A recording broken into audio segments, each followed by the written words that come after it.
Now, since launching our Facing It Together campaign last year, the National Police Chief Council announced that violence against women and girls is now a national emergency.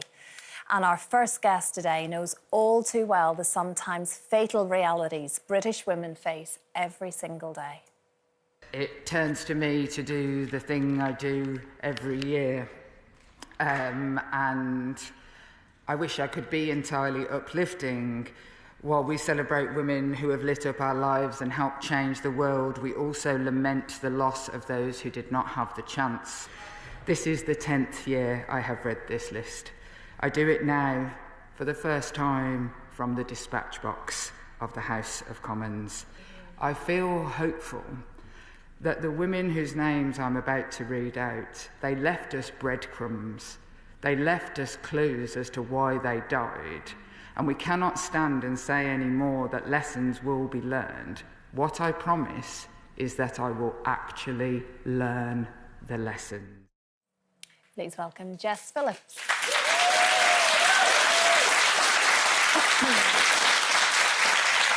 Thank you, Jess. And it's always very deeply moving and indeed frightening that you stand up in Parliament and you're reading out the names of every single woman murdered or suspected to have been murdered by men in the past year. It was 95 names.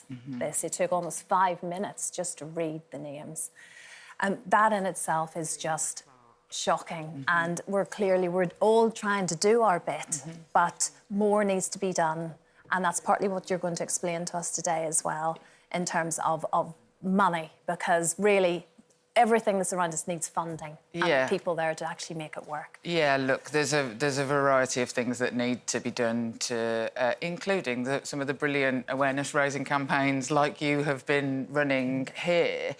But one of the things that, when I say those women left us breadcrumbs, it's when victims come forward and they can't access services and they don't know where to turn, that will immediately turn somebody away back towards the person who is harming them. And so I'm here today to announce an extra £20 million worth of funding for victim services, and a huge chunk of that is going specifically into improving the availability of the helplines, so that when women need to make that first call, there is somebody there.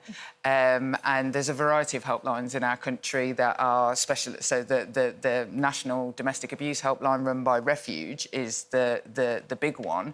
But there are lots of helplines for people suffering, so if it's LGBT people suffering domestic abuse or other marginalised groups, so that older women, actually, older women. And so trying to uplift all of the helplines for all of the groups so that wherever people try and come forward, there is somebody there for them, is what the sort of funding announcement today is all about. Can I ask a little bit something about the funding? Because I wanted to get into the nuts and bolts of it. So there's a part of the funding that's going towards educating employers. As an employer myself, what training is going to be in place for people like that within the workplace? So, look, we're only going to tackle violence against women and girls and the epidemic that it is if we all do our bit. And some of the campaign that you've been running here at Loose Women is about helping families, isn't it?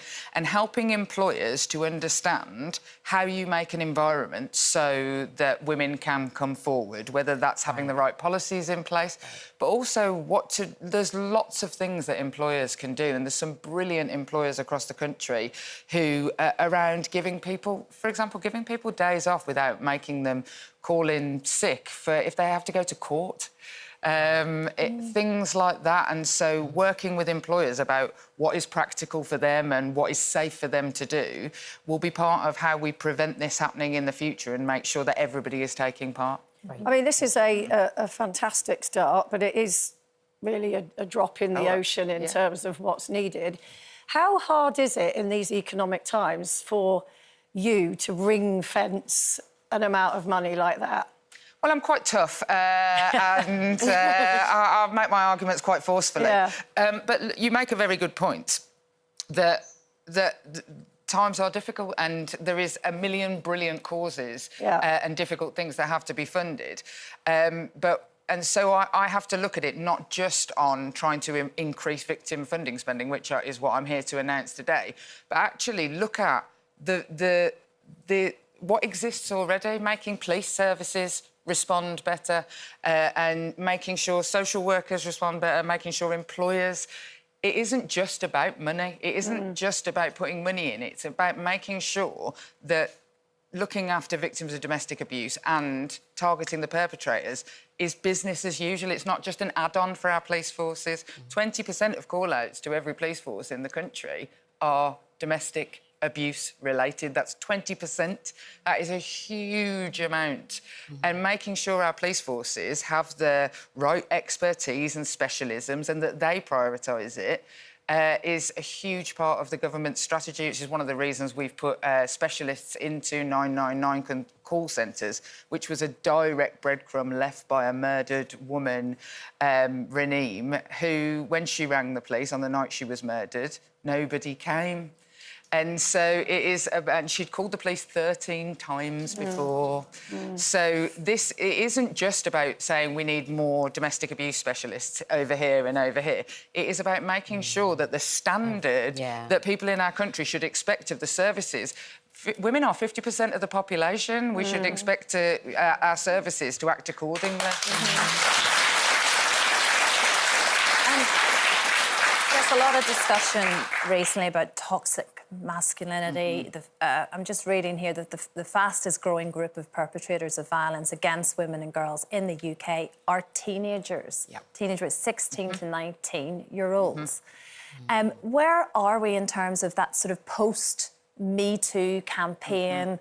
I think a lot of young boys, men, aren't quite sure where they fit anymore. I think that's an absolutely accurate reflection. I'm the mother of teenage sons, and to everybody else's whose teenage sons is sitting their English GCSE today, good luck. I know a lot of Macbeth quotes now.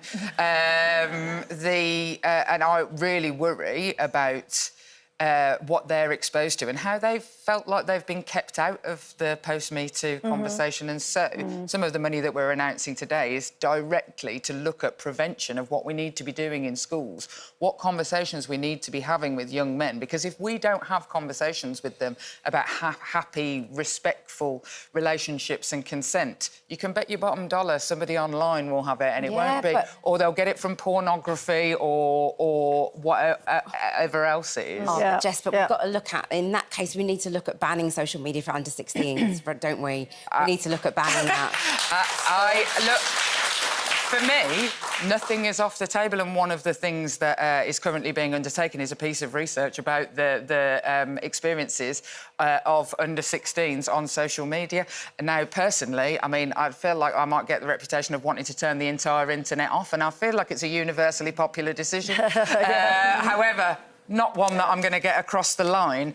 But you're absolutely right. We need to look at the habits of our young people and make sure, like we would if we were putting young people in a car, we all have to put our babies in car seats, make sure that the technology that we use is designed to keep them safe. And currently, I think that for a long time, that hasn't been happening. And so looking into exactly why our young... You can't ignore that a growing number of perpetrators of both domestic abuse and sexual violence, the age is falling, like the average age from 15 to 14 every year. As a policymaker, I cannot look at that and not think, right, what do we have to do to intervene and what's the best things we can do to intervene and look at all the options.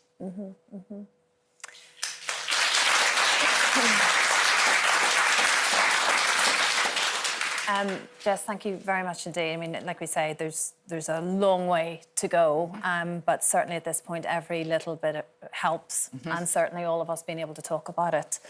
I mean, if you are living with domestic abuse, there are various helplines you can call, including the National Domestic Abuse Helpline.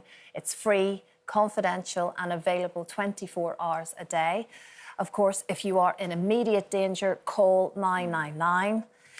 You can also go to our website, itv.com/loosewomen, which tells you more about our Facing It Together campaign and the other organisations you can call to help support you as well. Thank you very much.